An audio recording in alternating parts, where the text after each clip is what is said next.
And welcome back, everybody, to another episode of the Always Pressing PGA DFS podcast, previewing the 2020 Tour Championship, the end of the FedEx Cup Playoffs. 30-man enter, one survives, assuming Rory still makes it through the weekend. Never know. Baby might come. But you can find me on Twitter at BDintric, the podcast at Always Press DFS, and my co-host, as always, on Twitter at DFS Golf Gods. Jesse, how we doing, man? I'm worn out. How are you?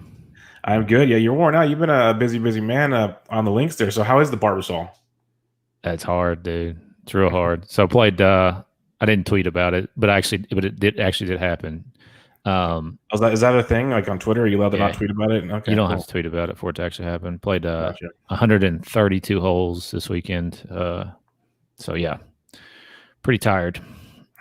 Yeah, yesterday was recovery day. And he's being humble. He played where they play the Barbasol out there in Kentucky. So he had a good time at that.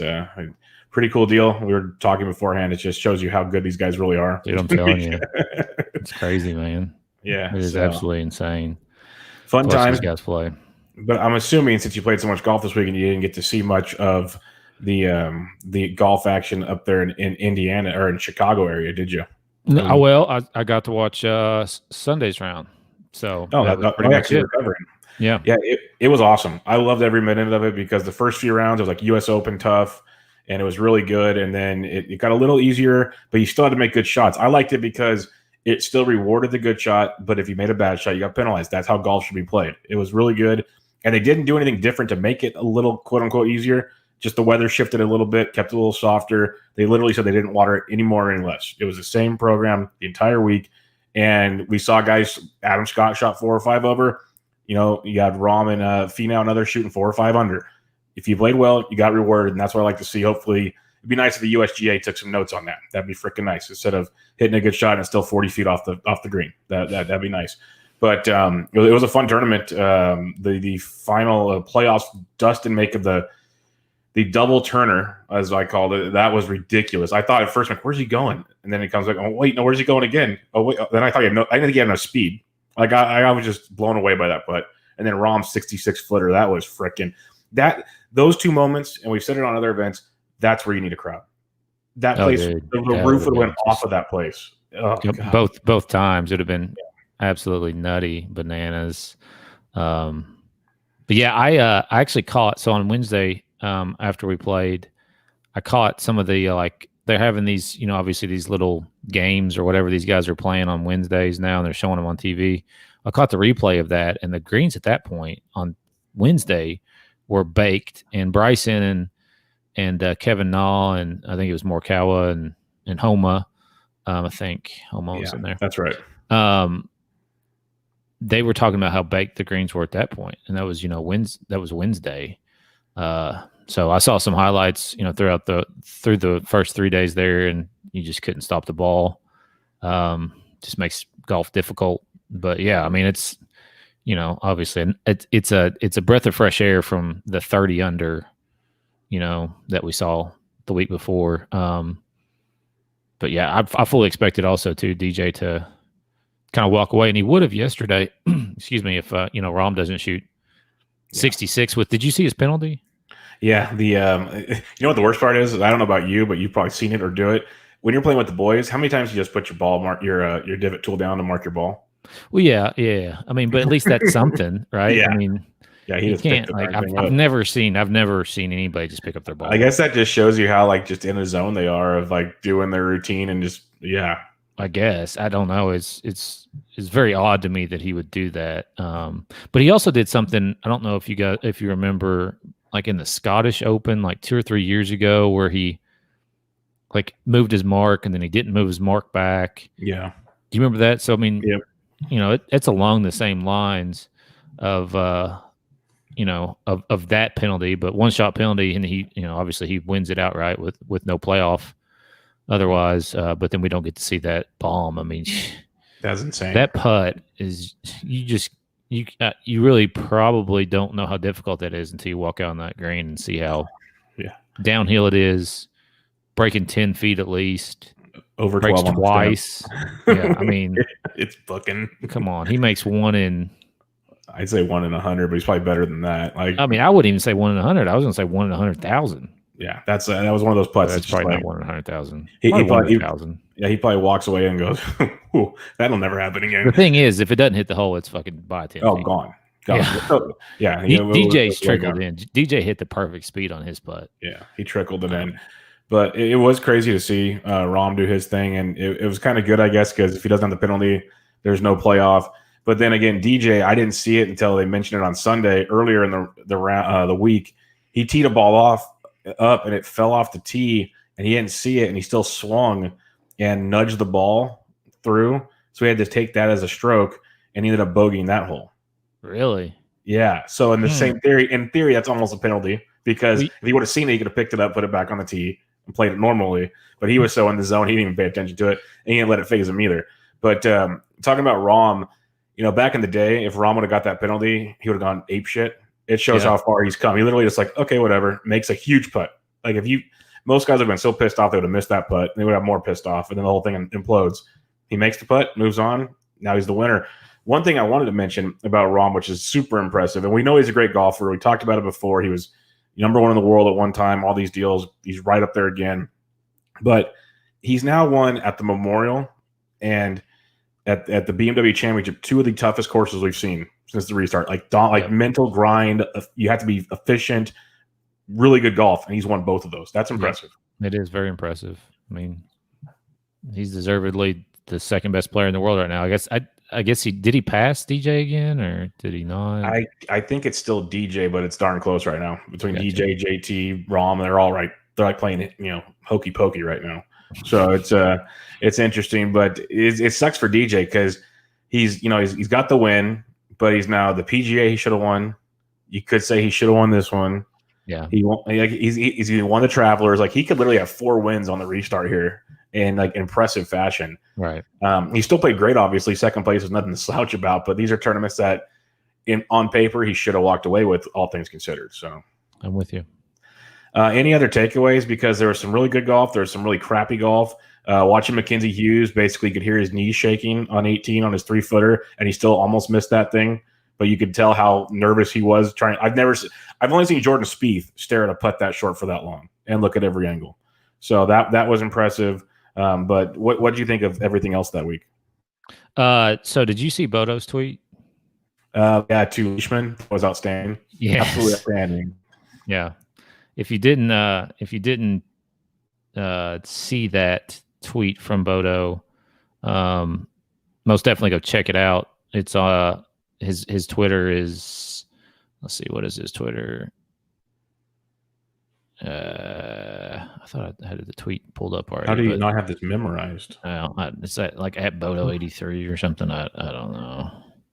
But anyways, go find Bodo. Just search Bodo on Twitter, and he doesn't tweet very often, so you'll see us if you look at his replies. It was perfect because they were calling him out. Like there's people talking trash about him on Twitter. Like he's about to pull a Bodo. Like it's coming, and then next thing you know, he's out there texting Leishman and stuff. Don't take this from me. The cool thing about Bodo is he embraces that shit. Like, it is what it is. I mean, the guy he's won twice at least on the PGA Tour. He played in President's Cups. I mean, like, hey, if I was him too, I'd be like, fuck you. I'd do the same thing. Like if Brendan Todd didn't figure out his yips, he'd be in the same boat right about now. It's true, man. I mean, golf is it's crazy. It's a crazy game, man. It's a crazy freaking game. Oh, let's talk about another crazy game. Well, did you want to say anything about Tiger? Because it was some of the worst golf I've seen him play in a long time. But I think he basically checked out way before that was over. The only thing I noticed about Tiger was his the way that he walks. Yeah. He was like walking gingerly, like down the hill, like very straight up. It was odd to see. I think his back is, I think his back's gone again. And from what I've been told, that kind of surgery that he has, it doesn't last. It doesn't last forever. So maybe it's time again. I don't know. I don't want to speculate on anything, but just one of them things. Yeah, we'll have to see how it goes. But let's get into the Tour Championship. They head to East Lake in Atlanta. The second year of this new format, which we will talk about, where everyone's kind of given strokes, which is an interesting way to go about it. Guess it rewards the people in charge. I'll let you give the past event history and kind of explain how it went last year. Yeah. So, of course, I Of course, I'm not prepared. I don't know why. I would be prepared for this. Last year, Rory won. He was 18 under par total over Xander, who was 14 under par. I don't know who started. Do you know who started? DJ had 10 under. Rory started 5 shots back. I think Xander was 6 shots back, I think. And so this was the first year for this whole start at -10 bullshit, right? Yep. First year was last year. Yeah. So Rory wins it last year. Ends up 18 under par. Like I said, wins four strokes over Xander. Now DJ, who started at 10 under, where did he go? No, he didn't start at 10 under last year. He starts at 10 under this year. But who started? Who started? You don't know who started last year? JT started at 10 under, and he finished third. Yep. He shot 3 under on the week. He only shot 3 under for the week. All right, get you. Okay. Well, just this. I mean, this thing's just an absolute clusterfuck. So the year before that, Tiger Woods won. If you remember, they showed the video of him walking down the fairway with Rory there, and there was just about 1 billion people come down the fairway on 18 for his first win since like forever. Xander won this tournament in 2017, 12 under par. Rory won it in 2016, 12 under par. I mean, generally speaking, the scores have been, close to, unless you include Tiger's second win where he shot 23 under par for the week and won by 8 shots. Low to mid teens. So, or even below, that obviously too, but Rory shot basically 13 under, I guess, if he started 5 under for the week. So there's some event history. I don't know how much it matters. This thing's just so fucking weird. Yeah, I guess in theory, what I saw in a lot of places, the guys that win usually shoot 10 to 13 under on the week. And so you could tack that on to wherever they start. Gotcha. Think of that as an angle to go with there. So it's going to be very interesting. It's not like a super birdie fest. Birdies can be had, as you can tell, at East Lake's a par 70, 7,340 to 50 yards, depending on where they have the tee boxes. Donald Ross designed in about 1908, redesigned in about 2008 by Reese Jones. Bermuda greens, they are pretty darn quick, 12.5 on the stimp usually. They're old school where you want to be below the hole and put more uphill, because if they're downhill, you can pray for luck because they're windy, a lot of movements in the greens, very tricky putting surface, and there's lots of runoffs on the green, not a lot of catch. So if you're not hitting the greens, it's going to run off into catch areas, and you'll be chipping back up. So you have to have a very good short game to get some bogey avoidance in there. There's 5 par 4s over 450 yards, so you would have some good long par 4 skills, which usually brings long irons into play, which brings a lot of courses we've seen lately into play. So that's another factor there. There's 2 par 5s, both gettable. The first one's very, very gettable. The second one is the 18th hole. It's a little less than 600 yards, so the big boys can get there in 2 most of the time. But roughly, both of these par 5s have like a 40% birdie rate, so you really want to birdie these holes. That's a big one to go take a look at. There is over 70 bunkers on this course. There's a handful of water hazards, so you don't want to be precise. The fairways are tree lined, so you don't want to get in a mess there. We saw how that worked out last week for some guys. So accuracy is very, very clutch because you want to get it on these greens and you don't want to roll off the green. So you got to be in the fairway at this event. So it kind of takes the driver out of the hand of some guys that aren't as accurate, makes them club down a bit to stay in the fairway. Another reason why they just don't go birdie fest this thing. You got to pick your poisons to get your scoring across here. The rough's only about 2.5, maybe 3 inches Bermuda rough. So it's a pain in the butt to get out of. But it's not like we saw last week, which was like 5+ inches and just treacherous. Still not ideal. Going to be tough to hold greens. But you have that. And every year, it's usually in the top third of courses on tour of hardest to hit fairways. So, again, driving accuracy is going to come into play this week. And approach game and bogey avoidance and a good short game. So a lot of things you'd expect that you need to do well to win an event, Captain Obvious type stuff. But it really comes into play here. This is why they picked this course for the Tour Championship. Makes you do a little bit of everything to succeed. With all that, Jesse, what stats are you looking at this week? Yeah, I mean, plenty of course history stuff to look at. So don't forget that this week, like we had to forget it last week. I will wait, especially on Fantasy Labs birdie score, which is basically birdie or better over any bogey avoidance type of stuff. Greens regulation. I do think driving distance matters here. I mean, if you look at over the years, who's done well here, they're the guys who are hitting it pretty far.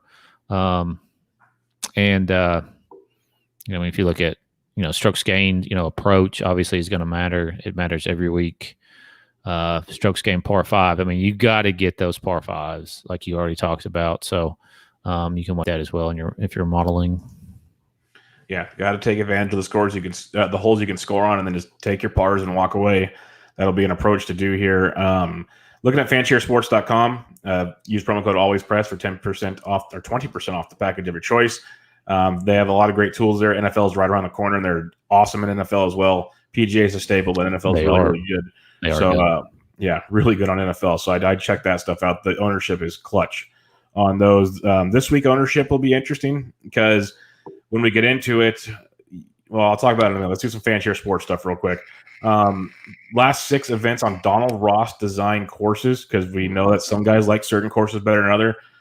Victor Hovland's played well on Donald Ross. Billy Ho, Xander, Rory, and Webb round out the top there. And surprisingly, or not surprisingly, Rory, Webb, and Xander and Billy Ho have all played really well at Eastlake. So go figure there. Last 6 events on par 70, 7,200 to 7,400 yards, which we've seen a lot of lately. Morikawa is leading the DK scoring, followed by Xander, Rory, Berger, JT, and Scotty Scheffler round out this kind of course setup, which you could see out of what we've seen lately. And then if we just look at last 6 events on Bermuda greens, which we haven't had a ton of Bermuda of late, Webb leads the way. He's averaging 103 DK points per event. The second place guy's Berger at 84. Like, Webb just trumps guys on Bermuda greens, at least when it comes to DK scoring. Let me clarify that before I get a million tweets about no on DK scoring. So you got Webb, you got Berger, JT, Rory, and then Abraham Answer, and then Scotty Scheffler yet again. So a lot of names kind of overlap in that regards. You can do a ton of different searches and different things you want to look at and check all that. So go to fansharesports.com and go check that out.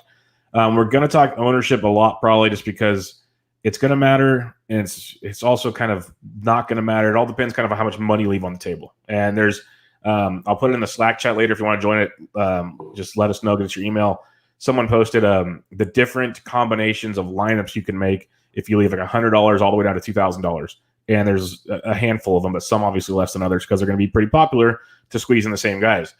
Another thing you got to think about with these guys starting out, DJ starts out at -10, Rahm -8, Thomas -7, Webb -6, Morikawa -5, and so on and so forth. When the event starts on Friday, not Thursday, Friday this week, finishes on Monday.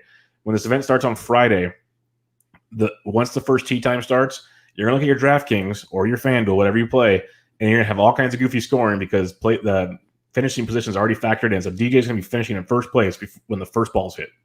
Don't panic, but that's where ownership's going to take place. A lot of guys higher up are going to get a lot more exposure than usual because of these factors. So that'll be another thing to talk about. Did you want to give any other strategy tips or anything, or do you want to jump into this and do strategy throughout? Yeah, we'll just do that throughout. Okay, then let's get into it. And pricing's goofy, as you'd expect with all this type of deal.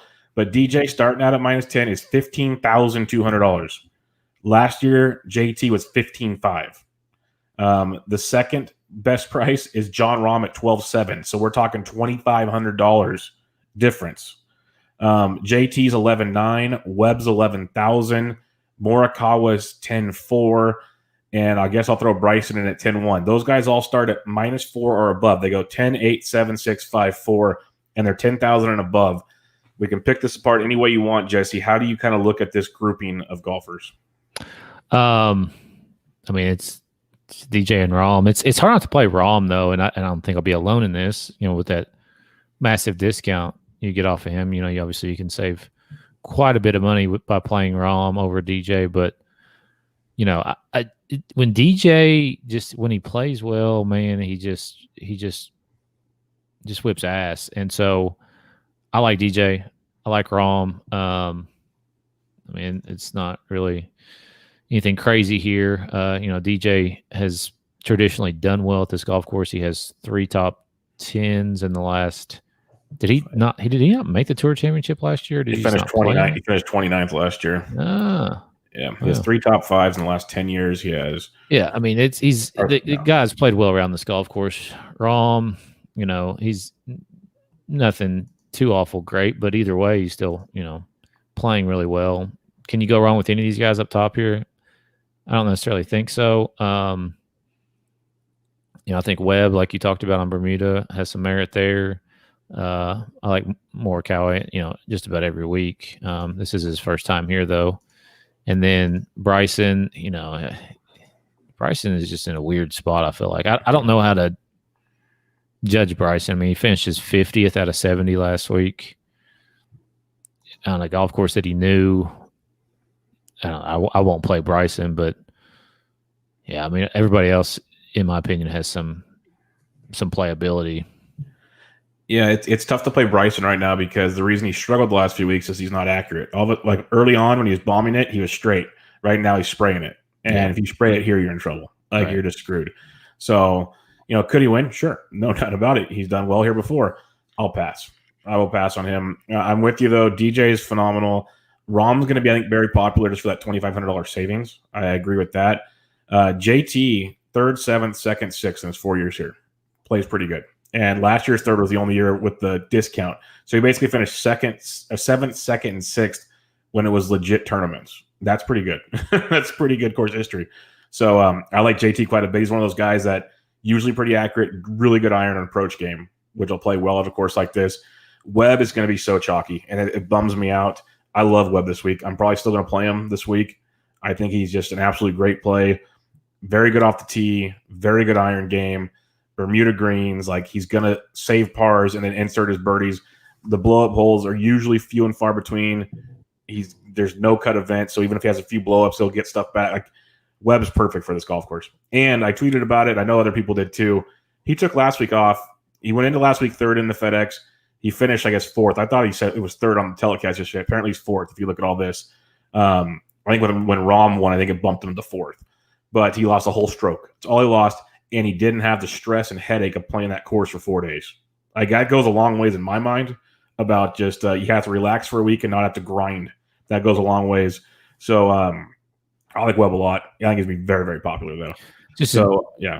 Yeah, I was just going to say just an interesting note about last year, looking at ownership from last year.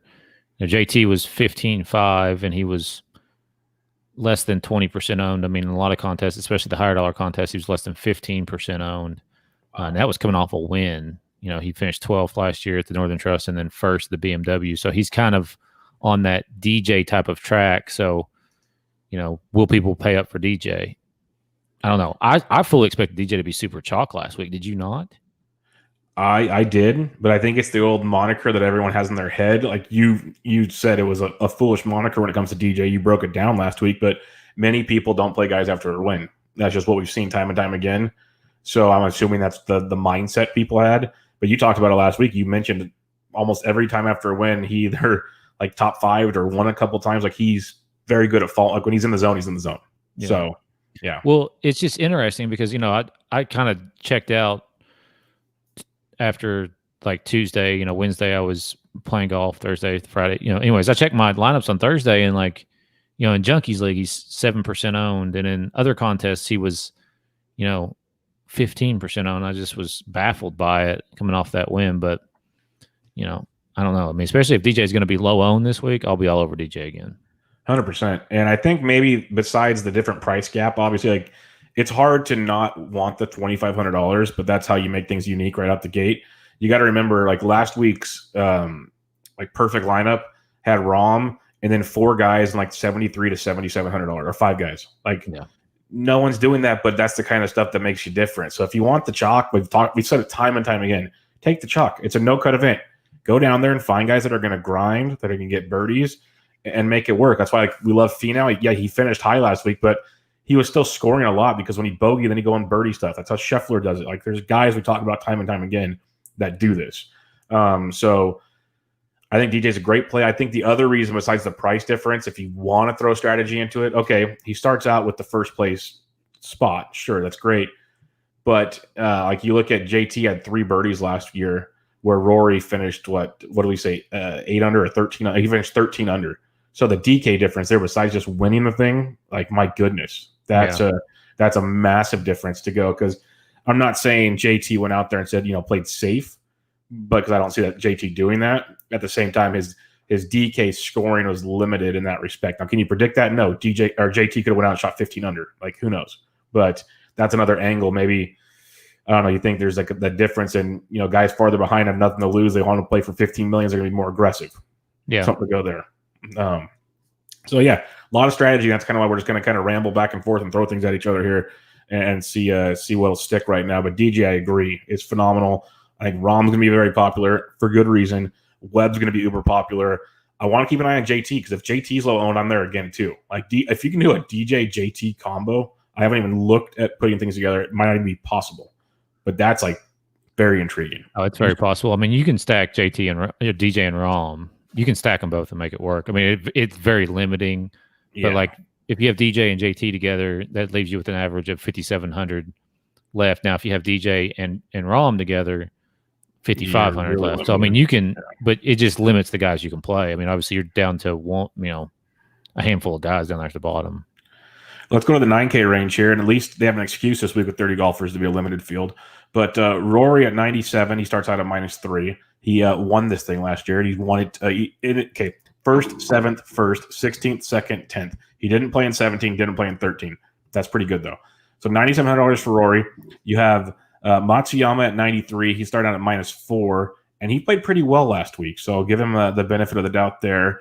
And then you have and then you have Berger at 91. He starts out at -4. He had a very up and down week. It was very odd for Berger, but these three guys, Berger, we've been on quite a bit. I know that's your boy. Matsuyama, we haven't, but good course history. Played well last week. And then you got Rory, he's playing really weird, but he's phenomenal here. Same thing. He might leave if his child is going to be born. So what do you do in the 9K range? Yeah, it's interesting. I feel like Rory would be major chalk. So last year he was pretty much the chalk. He was like, starting at 36% owned in the $5 up to 71% owned in the $2,120. So the higher up you went, obviously, the more he was owned, which is odd to me. But either way, I feel like he would be, if it wasn't for the whole child concerns, he would be ultra chalky, and I would be in a position to just completely fade him. Reason being is I think last week was a bit of a mirage. I mean, he finished 12th. He was up on the leaderboard for a while. The weekend wasn't great. 3 over. What was the par last week? Was it 71? It was 70.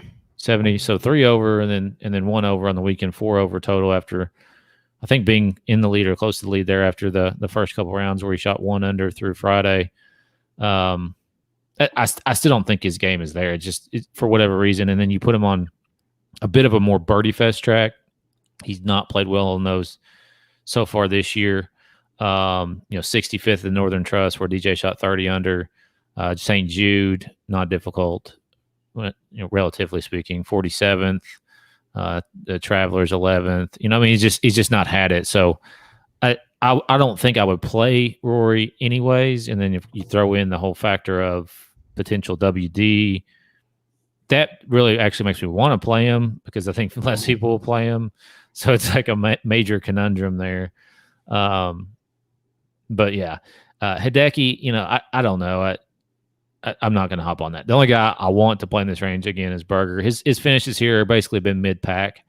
He hasn't played there since 2017, but he's playing the best golf of his life right now. So let me have some Daniel Berger at 9,100.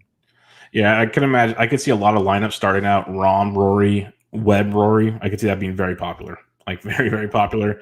Given unless people are scared about the withdrawal thing, that's also an option too. But he's a great play. The course history cannot be denied. -12 last week. It looked like at one point he was going to make a run for it.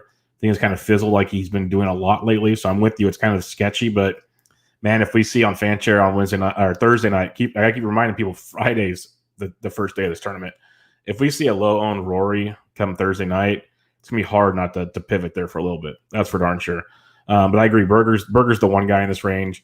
He was a little funky. Like Sunday's round was really tilting. He was 4 or 5 under at one point. It looked like he was making a run, and then the back 9 ate him alive. So this course isn't as violent. So I think he can make a little run here and really make up some room going from -4 and if not winning this thing, at least can make a good top 5 type finish, and that'll pay off very nicely. So Berger at 91, 100% with you on that one, Jesse. 8K range, you got Xander at 89, another guy with great course history, but playing some funky golf right now.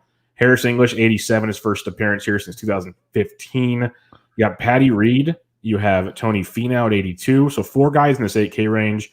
I know there's one guy I'm going to go to for sure, but there's arguments for a few of them. Who do you like in the 8K range? Yeah, I like Finau, man. I think Xander's okay, but I'm just going to lean Finau at this point in this range. 5th place last week, he had a really good Sunday round, 65 to backdoor that top 5 there.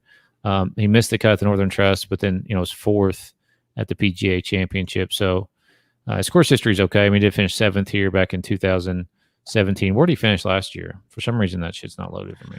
For Finau, 7th, 15th, 7th is 3 appearances. There we go. So a couple top 10s in 3 years, here. So that's where I want to go. I believe in this range. I think Xander's second for me there.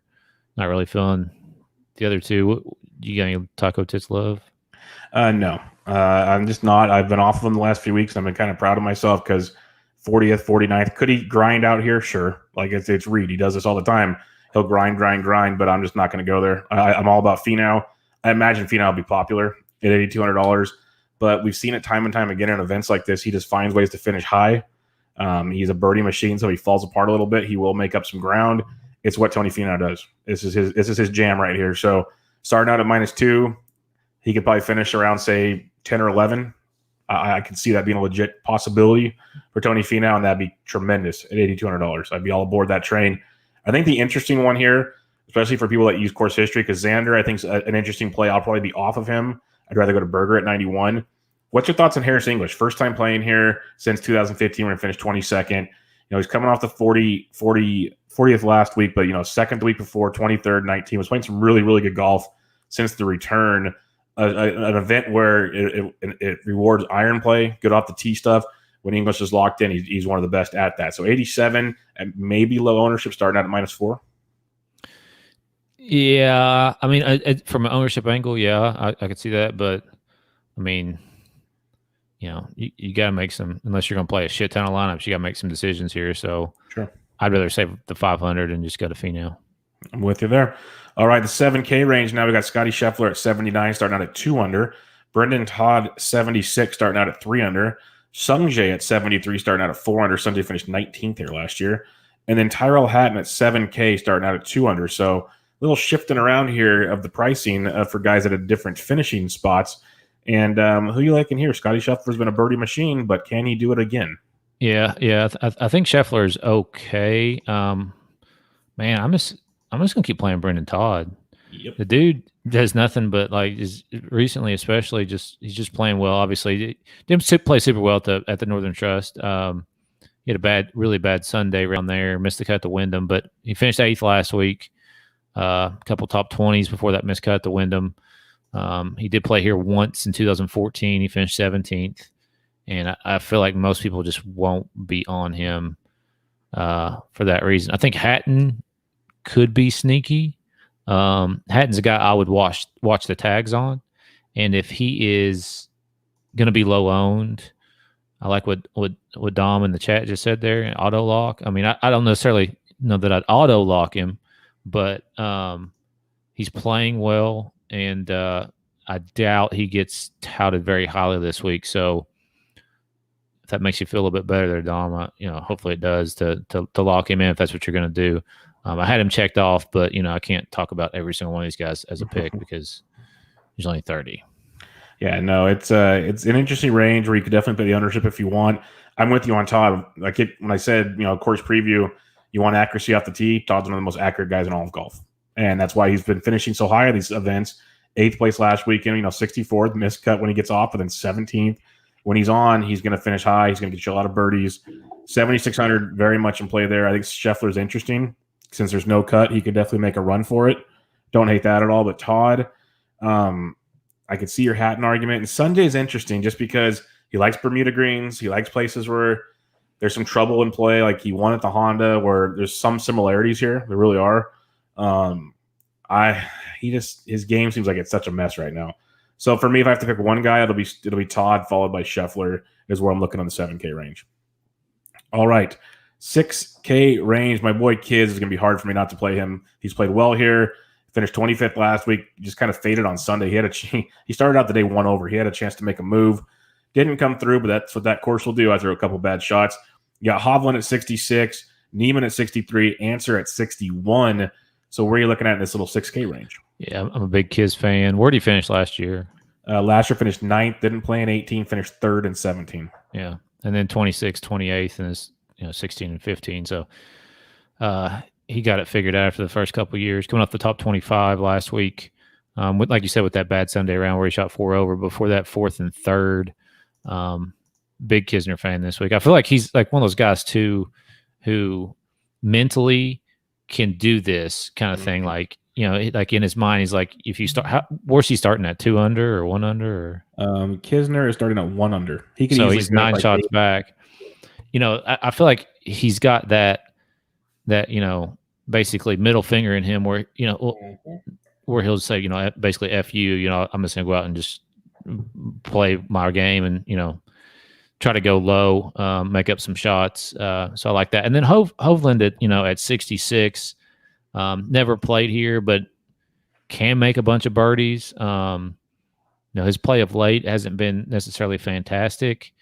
Driving accuracy was really shit last week, finished 40th, but he was never like super high over par. I mean, just a 71, 73, 73, 71.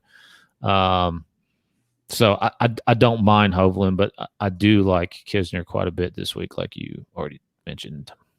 I'll be 100% on Kiz. Like you mentioned the middle finger thing. That's one big reason why I like him, because we started out this whole deal talking about guys wanting to go for it, being more aggressive, a couple bogeys, get it back. Kisner has never been a guy that's hidden from the fact he's out there to make money. And this event right here is where you get paid. Like everyone's going to get a pretty good paycheck here. But man, you top 10 this thing. I think I don't remember. I could look it up. I think top 5 all gets like $1 million or more. Like it's a ridiculous payday. So Kiz won't be cute about it. He won't hide it. He's going for the money, and he's going to be very aggressive. So I'm all about the Kisner at 68. Neiman's going to be super popular after that 3rd place finish last week. The other guy I would look at here is Answer at 61. Very good iron player.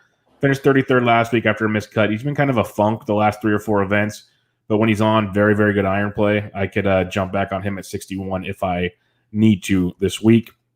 5K range, you got Munoz at 59. See, no love for Munoz because he's starting out at -3, and he's way below a bunch of guys in this.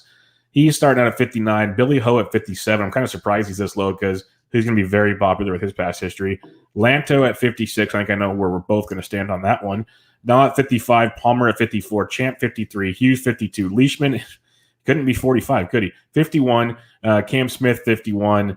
This is where it's going to get real interesting down here, Jesse. Where do you plant your flag? Start with Munoz. I think it was, I can't remember who it was who mentioned him in our live chat last week. It got me thinking about him. I actually played him, and he was on a team with Rom that I had, which actually did pretty well and made me a little bit of money last week. So I don't mind going back to him. 8th, 18th in his last 2 events, which is obviously the BMW Northern Trust. He's never played here. Like you said, he's starting at 3 under. You get a little bit of a price discount on him. Lanto at 56, never played here either. Coming off a top 10 at the BMW there. So I like him as well. And then last but not least, Palmer at 5,400, 7th place here in 2014, has not been back here since. And he's, 40th last week, not great, but at the Northern Trust, he finished 8th. He's kind of feast or famine. I think he's a good GPP play. Yeah, I'm going to go right back to the Lanto Griffin Will. Starting out at 2 under. He's a guy we talk about time and time again when he's priced down low. Birdie machine, finished 10th last week, 58th, but then 19th. He's got that boomer bust ability, and that's what I love about him. And he's definitely going to be one of those young kids that if he has if he has a 6 over day, it's not going to phase him from coming out and shooting 600 the next day. Like he's not going to let it just. I'm not saying it got to Leishman because we all know, we've all heard the story. Like he's a great guy from everything we've heard. His game's off right now, and it just got worse and worse every day. It seemed like. Where a guy like Lanto, he's just going to go out there and grind. He's a young kid, thirsty, first time here, wants that big payday that can really set him up nicely. So I'll take Lanto at 56 in a big, big way. I like your Munoz idea, starting out at -3, but I'll go to Lanto for sure. I'm going to avoid the Billy Ho chalk. Yes, course history is great, but he's going to be super popular down here. I like the Ryan Palmer as well. I've been using him a lot in these no-cut events because he is 100% a guy that can just tank an entire day, and you just want to bang your head against the wall. And then the next day he comes out and shoots like 8 under. He's 100% that guy. Yeah, he is. And he's done that so many times. So true. I've actually played him a lot in the no-cut ones lately because I just want birdies. I don't really care what you do. I don't care when you're down this low. Yeah, where you finish is nice, but I really don't care. I just want you to make a bunch of birdies. Just go. Well, you got to think about it. Everybody's getting finishing points this week, right? Exactly. They're all finishing. It's unless they withdraw. Yeah, which I doubt a lot of these guys. A lot of these guys want money so bad down here. You'd have to Leishman's like the only guy I could see withdrawing because he's. Yeah, I mean, I don't see anybody withdrawing after they start. I'm just saying beforehand. Yeah. Yeah. So give me Lanto, give me Palmer. That's kind of the two I'd be targeting down here. If you just want to punt it with Cam Smith, I can see the appeal. It's just he's quietly playing well. You just never really see his name popping up too often these days. But I could see Cam Smith as well being a $5,100 if you really want some savings. Like I could literally do some Smith, Palmer, and Griffin. Take some boys up top. I could have some fun with that. So no doubt about that. Recapping things, Jesse. 10K and above. Who's your number one play? Dustin Johnson. Yeah, you took DJ. I want to take Webb, but my God, he's going to be chalky. I'm going to say Webb for now, but that's going to be a tough one. I like Webb quite a bit this week, though. 9K. Okay, 9K. Who's your one guy? Berger. Yeah, I'll be with you on Berger as well. 8K. Who's your one? Finau. Yep, we're in the same boat there. 7K. I'm pretty sure we're both on Todd. Yep. All right, 6K. I'm on Kiz. What are you on? Kisner. So if people are paying attention at home, this is going to be a big week or a bad week. 5K, since it's actually larger, who are your two guys in the 5K range? Munoz and Palmer. I'll take Griffin and Palmer, so at least we have a little differentiation there. But a lot of similarities here as we go through. It's only fucking 30 guys. Yeah, it's gonna, and that's why I'm going to put that picture in the Slack chat where it shows.